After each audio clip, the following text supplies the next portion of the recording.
This is Shack Talk, presented by Eskimo Ice Fishing Gear and hosted by Kyle Agre and Anthony Kleinwachter. Turn up your speakers, grab your gear, and hit the ice with us as we talk ice fishing.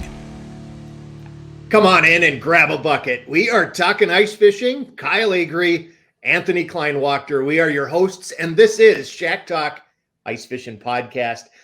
Very excited to be back here at Shack Talk, and very excited to be welcoming a friend of ours to the podcast this episode, Mr. Andrew Kraft. Welcome to Shack Talk. Thank you. Thanks to both of you for having me. It's a pleasure being on. How's weather over in Bemidji? Still fairly warm. Still waiting for the colder temperatures to lock things up really good. But yeah, ice holding up that you do have? Yep, I think we got anywhere from like 3 to 5 on most lakes. Some of the bigger ones obviously are well behind, but we're getting there. Things are slow moving as of yet. Isn't that sort of cruel, the little tease we had there? I mean, and it's good for people who are able to walk out, right? Because like you said, 3 to 5, some of that ice will be safe to walk out on. Yeah. But still, it was like we had a warm fall, then it got really cold, locked up a few of those smaller lakes, shallower lakes, and now we're back to that like teetering right on the freezing mark, you know, above during the day and below during the night. And there's just tons of people who are, come on, let's get this going. Let's get this thing froze up solid so we can be out there having fun. Yeah, guys are chomping at the bit. And I know we were up north this weekend in Badette for Thanksgiving and driving through past Red Lake there in Washkish, and people are anxious. They're ready to get out there. I know they've had some pretty fishable ice for a little while here yet, but I'm just collecting my stuff here in the garage and trying to get as prepared as I can so far. Have you had the opportunity to step foot on the ice yet? The only opportunity I've had is actually to check the ice. When I was up north this last weekend, they had about 6-7 inches out of the Winter Road River going into the Rainy. But that was fairly shallow water, but haven't dropped a line yet. Still waiting for that day to come. Let's just talk about that for a second, maybe, because I think the timing is perfect and the opportunity should always be taken to talk a little bit about safety when we're venturing out. You know, every year there's always a new generation coming into the sport, those who've not had a lot of experience ice fishing before. Andrew, when you're out there and you're going to set foot on the ice to check it, right? Or whether you're going to venture out and into that first outing where you're actually fishing, what is it for you that are the parameters that are important? First and foremost for me is to never go alone. First couple times I'm always checking ice. I always have somebody with me, and then just having the proper tools as well. So ice picks, float suit, rope. Some years even throw a life vest on just as an extra precaution. So you can never be too safe. And I think that has really been stressed, especially over the last decade or so as we've gotten further into ice fishing, is first ice safety is very important. So it's nothing to take lightly. Well, and I want to emphasize one of the things you said, because the industry's done a great job of marketing the float suits and the ice picks and some of the safety equipment. It's up to the angler to use it. And I think most ice anglers have the kind of the understanding of why that's important. But the first thing you said was never venture out alone. And I think that is something that, you know, we can't emphasize enough, because if you do find yourself in a treacherous situation, it's really critical to have somebody there that can assist you. Yeah, absolutely. Yeah, very important. And I would say too, on those lines, you know, just because you see people out there, don't assume that, you know, they made it out safe. Maybe they went a different way or a different path, and those conditions can change based on the weather or the type of ice. And I mean, you've seen it before, and I'm sure we've all seen it. That, you know, can vary from 5 feet away to 10 feet away to 50 feet away. Those conditions can change pretty drastically, and just being mindful of, you know, how much that ice can vary early ice. Absolutely. Yep. There's so many variables that go into those things, you know, the wind or clarity of the lake, even how soon things will lock up. And then you throw in, for example, where I was checking up north, you get current in the mix as another factor. So there's so many things that can change, and a lot to take into consideration. You can never be too safe. So the more tools you can add and put in your favor, the better off you are. Well, and we've kind of taken this season of Shack Talk, and we've talked with a focus about different areas within the ice fishing part of the country where ice fishing is big, right? And last episode we talked to Jay Seaman, and he's up in Ontario and fishes a lot in Manitoba. You're a Minnesota angler, and the one thing with Minnesota is that there's a really wide range of ice conditions, from where you talked about near Baudette in the northern part of the state, all the way down through, mid-state to Twin Cities, and even in the southern part of the state bordering Iowa. There's a lot of variation. Absolutely. Yep. Even right here in Bemidji itself, there's a lot of variation from, what we've seen over the years. Lakes set up so differently. So it's one thing you really have to be important about is just because you're checking one lake and it's got a solid 5 inches of walkable, fishable ice doesn't mean the lake down the road, 10 miles is going to set up the same. So very important to take into consideration. What about this for both you guys? Like, there's perpetually lakes that are early capped off, early ice fishing lakes. Red Lake in northern Minnesota is an example of that, right? And I can even think locally of a few that traditionally they're the first ones that ice anglers go to because they know they're going to have that ice first. Is that something we can rely on year after year, or even within that, are there different variations? I think there are still variations. Historically, there are, like you said, certain lakes where, okay, I know this is going to be one of the first to lock up, but that doesn't mean that should be your go-to year after year after year without being cautious, without taking the necessary steps you should. So I think that's important. One I think we've seen too, even up on Red Lake. I mean, it's a historical early ice body. There's great fishing. Everybody wants to get up there, but weather conditions can change that lake a lot. It's a huge body of water, and you get the wrong wind or the wrong temperatures, and you can open up a crack, and it creates a lot of havoc up there. So, usually when I'm venturing out, and I know Andrew, in the Bemidji area, you like to find those little puddles and ponds. Some of those smaller bodies of water are a lot less subject to some of those conditions. And so It's those things to keep in mind, how things can change from one body of water to the next. We're waiting for ice. Some of us have ventured out, and Anthony, you did a little bit of ice fishing here over the holiday weekend. Tell us a little bit about what you saw and what you found. Yeah, so I was lucky enough to be traveling for the holiday up past the Devil's Lake region, and that's another area, the northern lakes that are associated with the Devil's Lake chain freeze up pretty early. They're shallow bodies of water, so they tend to freeze a little faster. And I was able to find, 6 to 8 inches of good fishable ice. And, those areas we're just walking out. It's not very far from shore. And so you feel pretty safe, but still took a lot of those same precautions. There were some guys out with some four-wheelers and side-by-sides. And I think that traffic will just increase as we get some colder temps here at the end of the week. But yeah, it was nice to get out to scratch the itch, because I know everybody's chomping at the bit to get out. We caught a few fish and got to play with some new gear and just kind of get the rust off. And so it was really nice to be able to get out and, driving by main Devil's Lake. I think most of that was capped off as well. So hopefully that'll hold with the conditions that we have, and they'll start to build some ice out there too. But I know a lot of the guys have got out on a few smaller ponds and smaller lakes as well. And so I think we're right at that cusp of things really taking off here over the next week or two. Yeah, and I spent some time in the Detroit Lakes and the Otter Tail area of Minnesota over the weekend, and I would really echo a lot of what both of you have said. A majority of the water is locked up. It's ice covered.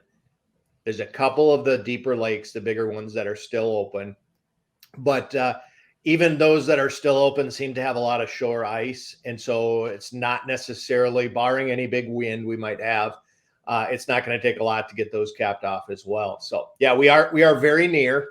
It's almost time. And one of the things we were going to talk about today is, speaking of it's almost time, it is time for ice show season. And this episode, maybe even next episode, we're going to talk a little bit about ice shows coming up here in a few days from when this podcast drops. We have the St. Paul Ice Show, and Anthony and I we're officially North Dakota residents, although I think you could almost throw a rock from our houses to Minnesota. Andrew, you're a Minnesota guy through and through. What does the St. Paul Ice Show mean to anglers in Minnesota and really in the bigger picture throughout the region? I think it really gets the flame lit. It's the grand entrance, I guess, for everybody to prepare themselves to see all the new fun products. to rekindle those relationships, see some people that you haven't seen in a while in the industry. And it's just this overall general excitement surrounding ice fishing.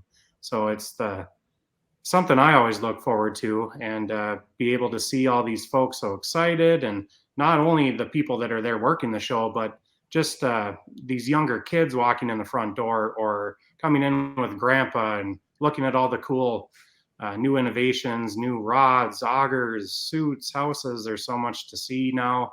Things have changed dramatically over the last, 10, 15 years even. So it's a very exciting time for everybody just to prepare and get everything ready to go for that first step out on the ice. Yeah, I know you mentioned the interactions with people, and I know as someone in the industry, it's fun to interact with those that we know, but it's even fun, I assume, for those who, aren't in the industry that are coming as guests to the show, and just meeting some of those people, the personalities, the different TV show hosts, the YouTube stars. I mean, it's becoming a lot more of a meet and greet location for some of those avenues as well. And I know that's really fun. It's fun to see people being able to get to know people, and, having those opportunities to interact. It's really fun I think that's probably my favorite part of the show, is just being able to talk ice fishing with, hundreds of people over the course of the weekend. And sometimes I even forget to spend a lot of time looking at all the new products for myself. But I think that's really fun. I would agree too. And Andrew, you mentioned seeing the people, and Anthony, you kind of added on to that. It made me think about, what are the stereotypical people you see at the ice show? And maybe just taking a funny spin at it, right? You've got the super enthusiastic, hardcore younger guys that are in there, and they're just looking for the new, latest and greatest. You've got the young families in there, right? That are, hey, this is something we can do with us as a couple. We can do it with the kids. We can enjoy this sport with our whole family. You've got the grandparents who maybe they have a wheelhouse, right? And they're excited to take the young grandkids out, and they're out there looking at the latest in augers or lures or fishing rods. And it's a sport that spans so many generations and so many different aspects of life. That's one of my favorite things. Yeah, absolutely. Yeah, you take a peek and look around in there, and it's everything. It's all walks, all sorts of different populations of folks there. That you got the guys busting in the door. They know exactly what they want. They go and get it. Other guys will sit there and just peruse and walk around for hours on end. So it's pretty fun to just sit back and watch and observe. That's one of my favorite things as well. Yeah, it's definitely a social event. I mean, you can definitely spend as much time or as little time as you want at the show, and take it all in. I know a lot of people come in for the deals and to try and buy some new gear, but check out the new latest and greatest, some of the mom and pop shops, all of those different things. I think there's just such a diverse atmosphere there. Not all of it's ice fishing. There'll be little vendors and different things that, maybe don't relate to ice fishing much, but you never know what you're going to see at the show. And so I think that's probably, one of the things that draws those new people into the show every year. Mm-hmm. Okay, guys, whether it be St. Paul, whether it be, in a week after that, it's going to be the Fargo Ice Fishing Show, whether it is a retailer having their own ice fishing event in store, the first one you go to this year, what is it you're going to be looking for? What is it that you just have to lay your eyes on that you haven't seen already? Oof. For me, it's always the tackle. I'm so curious in seeing what more can you honestly put out there that I haven't seen. You know what I mean? Every year there is something comes out where it just blows my mind, where how has nobody thought of such a thing? But for me, it's the tackle, the little intricate pieces. Love seeing all of the other things as well, the houses, the augers, rods that are coming out. But for whatever reason, those little individual tackle or jigs or spoons or whatever they may be laying out there like candy in those big trays really kind of draws me in. I feel like a big kid at a candy store. Well, how many of us ice anglers are not tackle junkies, right? I mean, or addicts, right? Yeah. Yeah, we have tackle boxes full of jigs, and we probably use the same handful of 6 or 7 every time we go out. It reminds me of a funny story too. We were we were shopping one time and my wife was with me and she's like, "Will this hook catch a walleye?" And I said, "Honey, every one of these fish will catch a walleye. They're designed to catch fishermen." Absolutely. Very true. You know, But when as you far go, as I was going to say, as far as the Yeah. show for me, I'm excited to always see kind of how technology advances, whether it's the augers, the houses, the apparel. For me, I'm always selfishly looking for new gloves or different things like that to make it my time on the ice more enjoyable. So those are the little things that I'm always looking for.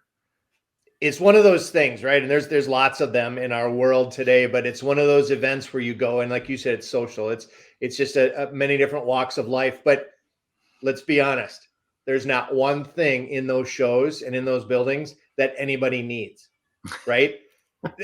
It's all things we want, and it's things we want because we love doing it. We love the outdoors. We love our outdoor heritage, and it's fun, and it brings a smile to our face, right? And that's just the cool thing about it. All right, so Andrew, we talked a little bit about the shows. We talked a little bit about early ice. Let's kind of maybe dive into Minnesota as a whole. I know we talked about Red Lake being an early ice destination. Let's maybe kind of go through the season. You got early ice, middle, and maybe some late. What are your kind of go-to destinations for, not just early ice, but then kind of middle of the season where you headed, and then what's your late ice? Sure. So early season always for me is panfish right here at home. Seems to be the first thing you can really take advantage of. Like you mentioned before, those really small lakes, a couple 100 acres maybe, able to venture out on safe ice relatively early every year. So getting after crappies and bluegills, we tend to do that throughout the season. But as we get in later, temperatures cool off. I like to travel a little bit more, do some more walleye fishing, get up to Lake of the Woods several times. Get up to Red Lake a time or two, maybe down to Mille Lacs even as the season kind of progresses. That's kind of one of those fun places to go and sit in a ice castle or glacier wheelhouse and just spend a weekend and relax out there, put the pajamas and slippers on and kick your feet up. But then we get into late ice. I love the tip-up fishing. Have to take advantage of that if conditions allow, back up to Lake of the Woods for those big pike. I really enjoyed that. And then capping her off with some late ice panfish again before that ice dissipates and we're back to open water. But that's kind of my tradition year after year for the most part. Isn't it funny how we all get those traditional, like early, mid, late season, and sometimes it's even the same weekend every year. When when that date on the calendar hits, you're going to be, whether it's Lake of the Woods, Red Lake, Mille Lacs, whatever it is, but you're going to be there. You know that you can set your watch by it, and it's going to happen. Andrew, are you yourself personally? I know you live in Minnesota now. You live in Bemidji. Were you born in that area? Have you lived other areas of the state or the country? I was born in the metro actually, and we moved up to Lake of the Woods right in Baudette there when I was 6 years old. So spent about 20 years up there, and now in Bemidji for about 8 years. So really enjoy it. Never had panfish growing up really on Lake of the Woods unless you get way up into Canada for those big crappies, but bluegills were pretty much foreign to me, which for a lot of kids, it's the opposite. So I grew up on Lake of the Woods, a 1,000,000-acre body of water, catching walleyes and pike and sturgeon, and realized what I was missing out on down here. So I kind of lived my childhood through bluegills and crappies as a 20-year-old. So ever since then, it's hard to let go. There's something about those ice panfish that just gets a guy going. I know you talked a little bit about checking ice on the Rainy River, and obviously you're pretty familiar with Lake of the Woods. What are conditions looking like this year? I know some of the areas we've seen early ice, but what's Lake of the Woods looking like, and what can someone typically expect for being able to maybe venture out onto Lake of the Woods? I know guys are starting to get out on the bay a little bit. They started venturing out, trying to stake some stuff. I think last I heard there was like 4 or 5 inches out there. The river's pretty spotty right now. We had current up until I think a few weeks ago. I think they closed the dam, but very dark. I wouldn't even consider checking that right now. Probably 2, 3 inches maybe. But I would expect that you probably could get up there in maybe a week or two, obviously checking in with the local bait shops, resorts. They'll have all the updates and reports for you. But it's going to change here day to day now. We're going to start seeing some cooler temperatures. So I would expect that within the next week or two, people will be venturing around fishing out there. Andrew, is you look at your history and experience ice fishing throughout the state of Minnesota. If you were talking to somebody listening to Shack Talk right now who's never been to Minnesota, they've never ice fished here, they maybe grew up and have lived in other parts of the country. What is it that makes Minnesota special when it comes to ice fishing? What is it that really is so woven into the fabric of Minnesota that in terms of the sport of ice fishing? I think there's a lot of factors that go into it, but I think one, the diversity that we have here is simply amazing. Trophy caliber species all across the board and within a short drive. And then the availability. I think I could get to 70 lakes within a short jaunt from my house. So growing up north was an experience in itself. Being down here a little more centralized in the Bemidji area is really kind of broadened my horizons and allowed me to know and experience how lucky we really are up here. We can fish 3-4 lakes in one day if you wanted to, if you can even get on and off that quick. But there's so much availability, so much diversity, and just a lot to take advantage of. It's amazing. What about, I think of, the variety that you talk about and, just the accessibility. I mean, looking back, myself, even growing up in Minnesota, you go by a lake in the wintertime, like you just expect to see a few houses out there, probably some permanent shacks from some locals that, maybe drug or pushed them out there. Is that kind of what you see in the Bemidji area as well? Do you see those little ice villages or ice communities that we talk about a lot, or see in the old movies, the grumpier old men movies? Yeah, they're, especially some of the larger lakes, you get your little community areas, guys with their wheelhouses, guys with their permanent shacks. And we've even come across guys who happen to live on a smaller body of water, a couple 100 acres, and same shack out in the same spot every year. You have the same conversation. So it's like you're, estranged buddies just coming back and getting out on the ice together, having a conversation. So it's kind of funny that way too. But yeah, it's pretty much all across the board, from like Lake Bemidji, Lake Plantan, here in town, a lot of permanent houses, a lot of people. But then you have these couple 100-acre bodies of water sprinkled throughout, or up to 1,000 acres even, where you might not see a person all day. So that just adds to the diversity as well, how special this area is. We're pretty fortunate. You alluded to that social aspect, right? And I think we can all, if we've ice fished in our lives, we can understand when you're out on the water in open water in a boat, you're not gonna get together and tie your boats together and have a conversation because you're fishing, right? Yeah. But it seems like when you're out on the ice, it's so easy to walk on over into the next shack and see what, your buddy that you saw out there last year is doing and catch up. And that really, to me, wherever it is, whether it's Minnesota or anywhere else, that's just the essence of ice fishing as a social, something to do in the wintertime like that, that's going to keep that social energy up. Yep, absolutely. Yeah, pretty soon you're swapping deer jerky recipes and telling old stories. And yeah, there's all sorts of fun stuff that happens out there on the ice. So another thing that's maybe a little bit specific to Minnesota that maybe we should touch on too, for those listening to Shack Talk that, maybe aren't from Minnesota or thinking about venturing to it, is just the season regulations within Minnesota, the inland lakes being different than some of the border waters. Walk us through that. And I know you alluded to getting up to Lake of the Woods late season to chase fish, but how does that impact where you plan out your season? Well, I think that's kind of one of the later destinations you see a lot of people go up north as well.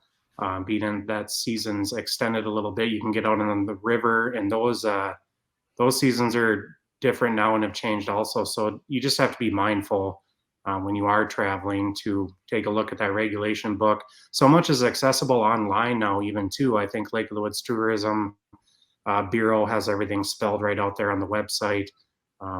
Some multiple things to look at there, but yeah, it's just things are so available now. All you have to really do is pick up a phone or a computer, and everything's right there for you to take a look at. Yeah, and the inland waters, that typically always shuts down for game species the end of February, right? February 28th. Yep. And then that's when you're going to need your new license and get back out there for the late ice before that melts away. Yeah, so I think that's a good reminder for people, that maybe aren't familiar with some of the Minnesota regulations, is just, being aware of that. And, I think that's why Lake of the Woods is such a draw late season, is you can still go after walleye and pike and everything once it closes down. So get those trips into, Bemidji and Leech and Mille Lacs and Winnie, all those destinations before that deadline, and then maybe plan your trip up to Lake of the Woods. Right. Yep. And then you see all those late ice pan fishermen also. Yep. Up until early February, early April, even out there on the ice. So it's one of the things that I appreciate about the Minnesota Department of Natural Resources, the DNR, is that even on those inland lakes, they will a lot of times take it area by area or even lake by lake in terms of regulation, restrictions, and the fish or the size of fish that you can keep. And it's not always just focused on protecting, walleyes, right? I mean, you've got certain lakes with regulations protecting pike to create a trophy pike fishery. Others, it's bluegills, maybe crappies. There's just a lot of thoughtfulness and intentionality in what I see the DNR doing. Now, some people might not like that. They might say, "Oh yeah, why can't I, keep this many fish on this lake?" Well, if you really dig into it, there's probably reason behind it. But I think it's played out pretty well for most areas, creating great fishing opportunities. Yeah, absolutely. We've seen more of that here too, locally in the Bemidji area with the 5 sunfish limit or bluegill limit, and really seeing the difference. You get some of these fish that take so long to grow, and you're plucking 10 of those out. Well, now you're cutting that in half, and you're seeing the sustainability there. Nice, big, average size bluegills. So very important. Yeah, and I think it's important to, make sure to check those regulations if you are trying a new body of water. I know I'm guilty of it. You get to the access and all of a sudden you're looking up at the sign. It's like, oh, there's special regulations on this lake, or, making sure you know what those size limitations are, whether it's, minimum walleye suggestions or limits, or, maximum size for certain things. So definitely be aware of those. They definitely change from lake to lake. And I think it's really just a testament to them trying to, manage those populations and, keep those resources available for the future. All right, Andrew, we're going to put you on the spot. We have a portion of the podcast this year that we've dedicated to something called Ice Advice. So we've got 2 questions we're going to hit you up with. One of these questions we're asking every single one of our guests this year. The other question is something that's sent in by a listener. And so it could be whatever they want to know or whatever they want to hear from us as far as our opinions. I'll start with the kind of our repeat question, and then Anthony can guide us through. I think he's got one from a listener that was sent in. Okay, so in your opinion, Andrew, which is harder to catch? 50-inch muskie, 40-inch pike, 30-inch walleye, 15-inch crappie or perch, or an 11-inch bluegill. So that's quite a lineup. There's a lot of things there, but these are all really high-level trophy class fish. So which is harder? It comes down to the 50-inch muskie and the 11-inch bluegill for me. I don't muskie fish all that much. I know places where a guy could go to try to catch a 50-incher, but I got to go with the 11-inch bluegill. I think that's just that's a tough nut to crack. And a lot of guys I know that have spent a majority of their life fishing bluegills have caught maybe 80 over 10, but you can't get that 11. So it's kind of that threshold, that magical number. That's a tough one. Have you cracked the 11? I have twice. Yep. 11 3/8 was my biggest open water, not through the ice, but it's not easy for sure. That's a lot of time, and maybe you get lucky, you go out there and pluck one right away. But from my experience and my conversations and interactions with people, an 11-inch bluegill is a pretty impressive specimen. So I'd have to go with that one if I had to choose. Okay. Yeah.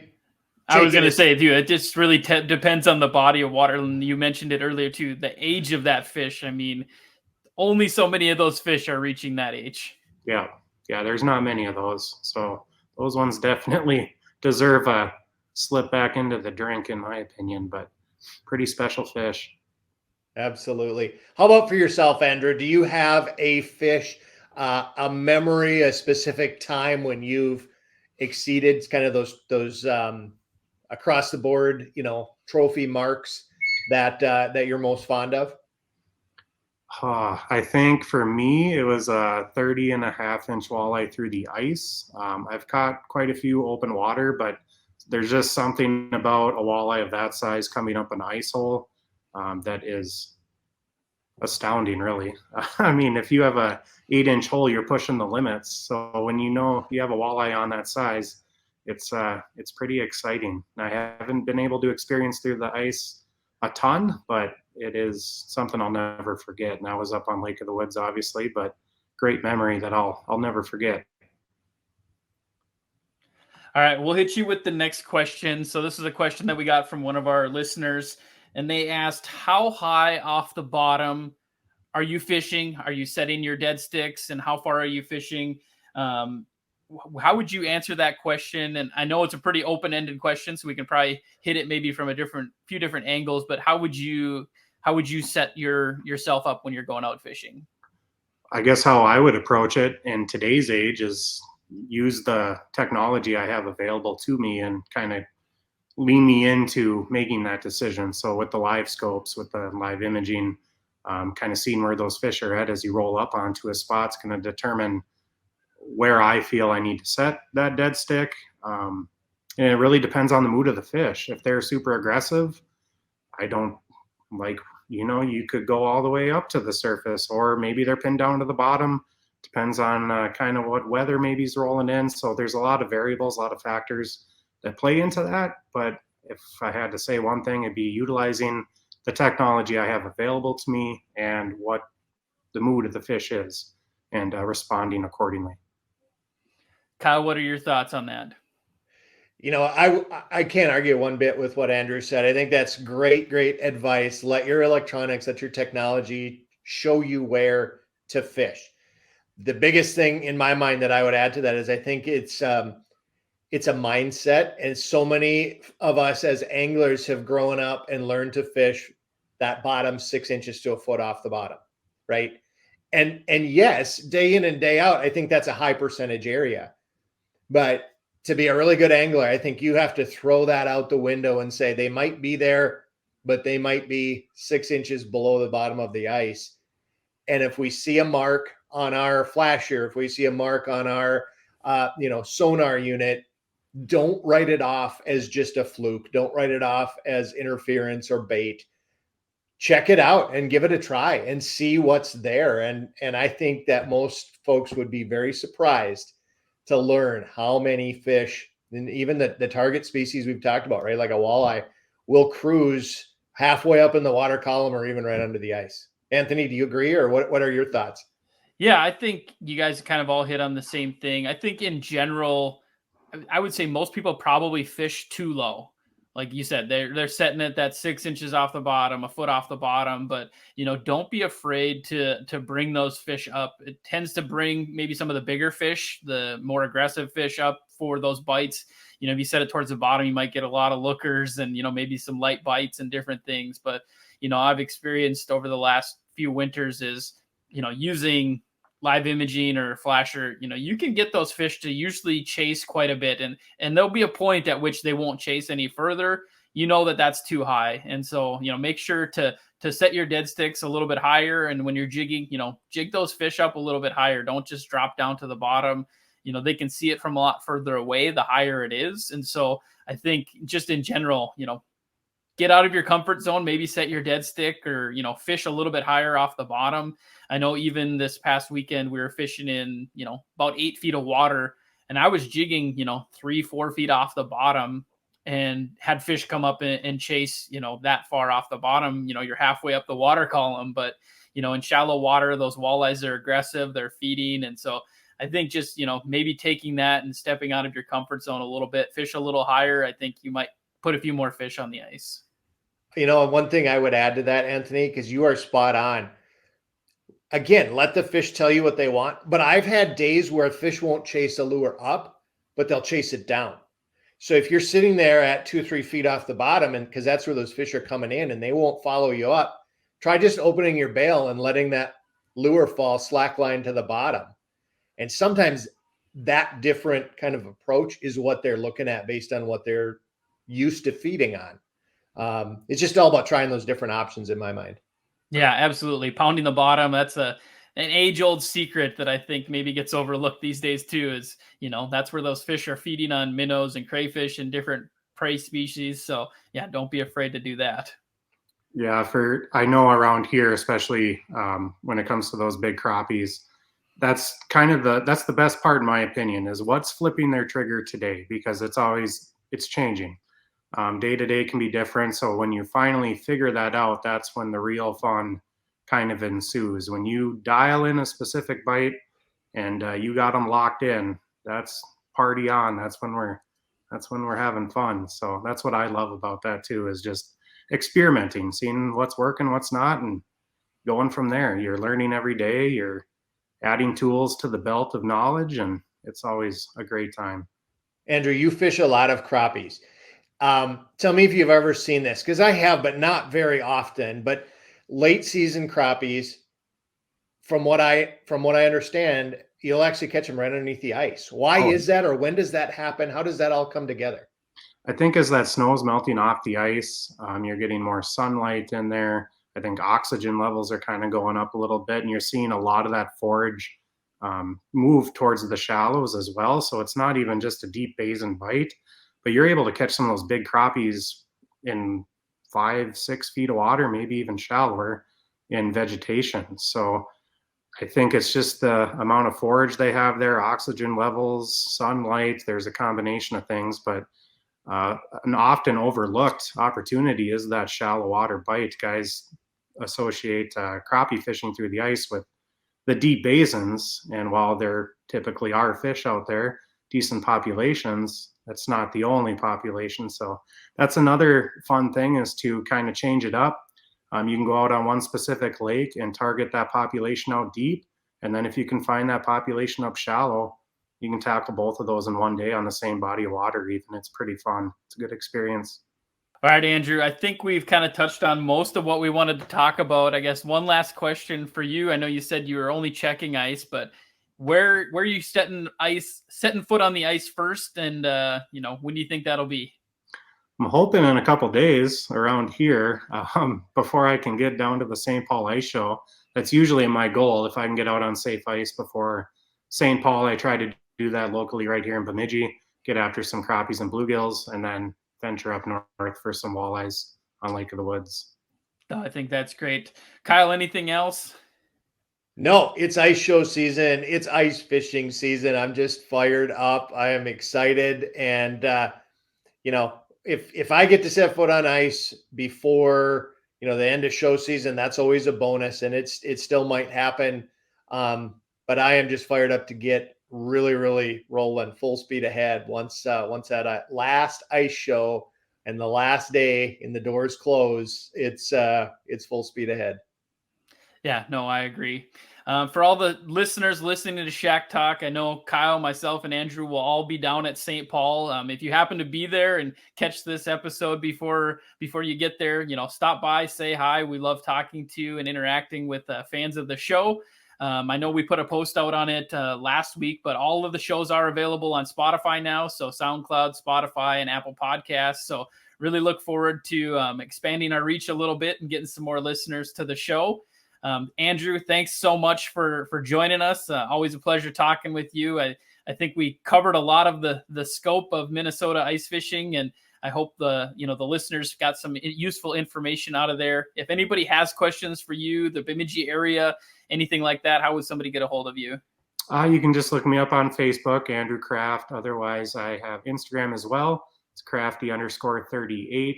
I even started TikTok, believe it or not. So you can find me on there as well, under Crafty Chronicles. So absolutely. Thank you guys for having me on. I really appreciate it. It's always great catching up with you guys and chatting ice fishing. Yeah, absolutely. Look forward to visiting with you some more at St. Paul. For all the listeners, again, thanks for tuning in this week. We'll be back again in a week or so with another episode, and we look forward to talking to you all then. Until then, get out on the ice, have some fun, and enjoy some ice fishing.